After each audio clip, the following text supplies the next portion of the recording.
Good morning, good afternoon, or good evening. O anong oras na napanood ang ating video, welcome sa ating channel, Matuto Dapat. This is Engineer Eduardo Tapia, ang inyong professor sa oras na ito at magtuturo sa capitalization cost. The expenses incurred to purchase, build, or renovate a fixed asset that is anticipated to yield financial benefits for more than a year are referred to as capitalization cost.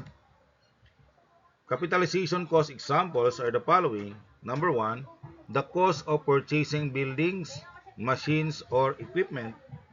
Number two, costs associated with installation and transportation to get the equipment operational.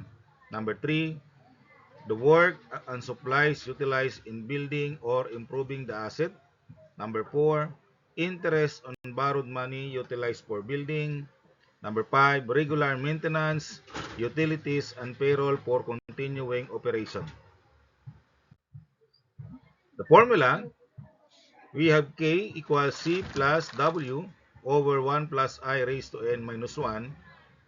Okay, last time we talked about the annual investment cost, and that is M equals K times I. So, ibig sabihin, ang capitalization cost, kapag itong ating formula, so capitalization cost is the total um, annual investment cost, no?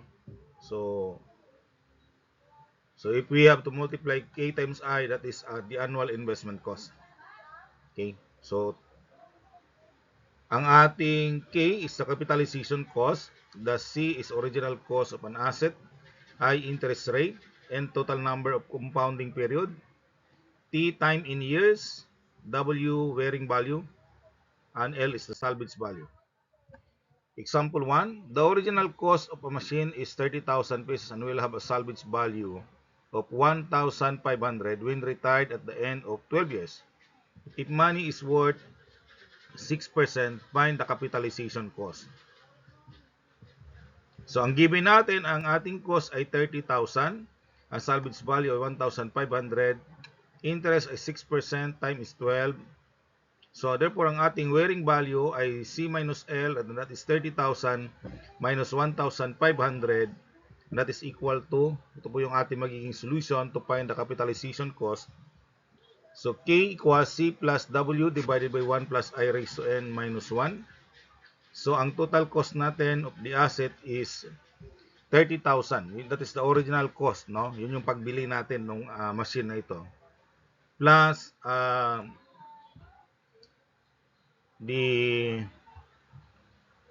amount, no? You have 28,000, the wearing value, divided by 1.06 raised to 12 minus 1. Okay? So, 30,000 plus the interest, additional interest, is 28,156.59. Ibig sabihin, ang ating total capitalization cost for 1 year is 58, not for 1 year, for 12 years pala, I'm sorry. For 12 years ay 58,156.59. So, ito po yung total capitalization cost. So, ibig sabihin, after 12 years, we can buy the same machine if we have this money, 58,156.59. Kasi kasama na po dyan yung mga inflation. Siyempre, 12 years po yon. So, nagkaroon po rin ng mga inflation rate. Di ba? Mayroon pa mga interest rate. So, it's possible na abot po ganun ka halaga yung pera at the end of 12 years. Na example 2, the original cost of an e-bike is 120,000 and will have a salvage value of 10,500 when retired at the end of 10 years. If money is worth 8%, find the capitalization cost. So, ang ating C ay 120,000, ang ating salvage value ay 10,500. Ay natin ay 8%, ang time natin ay 10 years. So, ang ating wearing value now is 120,000 minus 10,500, and that is 109,500.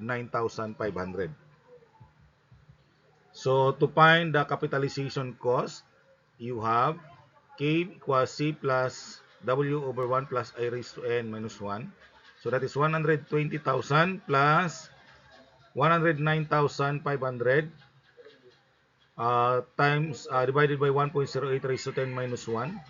So kapag ito i-divide natin, and that is 94,484.11 plus 120,000, we come up 214,484.11. So this is the total capitalization cost after 12 years. No, if we want to buy the new e-bike, no, so dapat we have that this amount, no, of money. Okay? So sometimes the capitalization cost recorded as an asset, no, doon sa ating income statement, kasi hindi pa naman siya naging expenses, hindi pa siya lalabas eh. Kaya dapat idadagdag muna sa doon. Pero pag once na bumili ka ng additional, ang new e-bike, so magiging cost na talaga siya. Okay? So we have here the activity for you to solve. Number 1, determine the capitalization cost of an equipment worth 500,000 pesos that will be worn out for 10 years with a final scrap value of 50,000 pesos if money is 5% interest rate.